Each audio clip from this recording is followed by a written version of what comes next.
That's Not Metal podcast welcomes Will Gould back to the podcast to reveal another support band. Now, this band are from over the pond. Will, do you want to tell everybody who the other... So it's you guys, it's Puppy. There's one more to be revealed this next week, but this week we are revealing... Go on, mate. Well, all the way from Boston, I'm really, really thrilled to announce the first time they've ever come over here as well, the band Energy.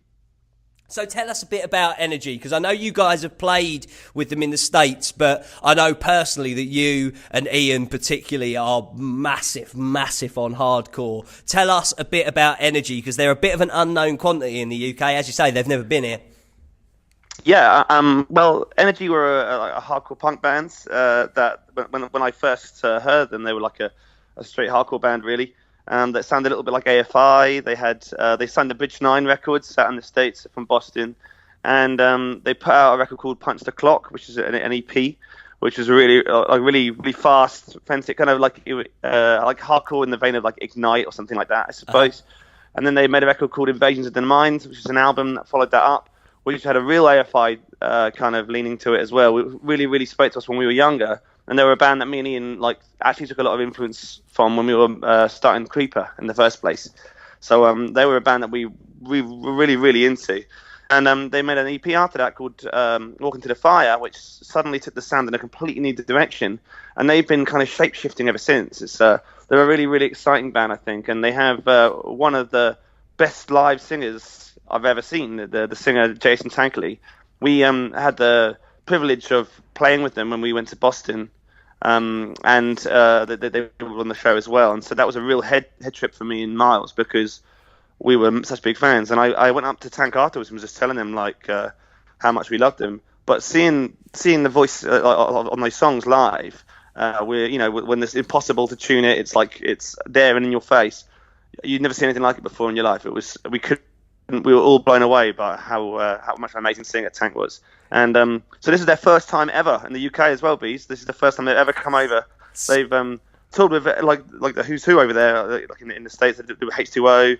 I think there's some stuff with Slapshot as well, like a lot of hardcore tours they've been on. But this is the first time they've been over here in the UK.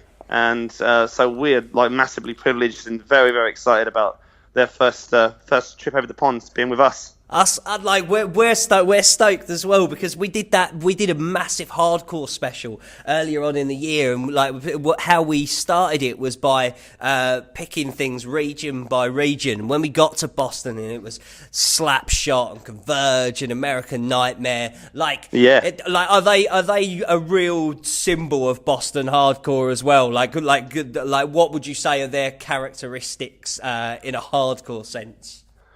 I don't know. I think Boston seems to be like some sort of hot spot for hardcore music anyway. I always think that. I always thought that. Yeah. But I don't even their ska bands have Dickie Barrett fronting them. You know what I mean? Yeah. Well, I think the thing about Energy sound is that when I was first drawn to them in the first place, is because they didn't sound like anyone else in the scene at the time. I felt like they do like a melodic hardcore, but with instead of something with a harsh vocal all the time, it was extremely melodic, and the dude could really sing, and like he was like a proud singer as well. It wasn't like something. It was a bit of screaming here, a bit of singing there. The guy would be putting harmonies and melodies and things, and it reminded me of when me and Ian first got into them. We were listening to like With Honor and stuff like that, and plus Ignite were another one as well. Just those really those fast hardcore bands with the really high vocals. So they have a lot of their earlier material sounds a lot like that. But like again, we spoke about Smashing Pumpkins last week when we were talking about Puppy. There was some of that sort of leanings on the late records as well, when they kind of started going in a different direction. So they kind of at this point in their career, I think it's a really exciting time for them to be coming over to the UK, because they had this breadth of material they can get through, and like people who are going to see them for the first time and who may not know them are going to have something of a greatest hit set. I'm hoping, as they come over.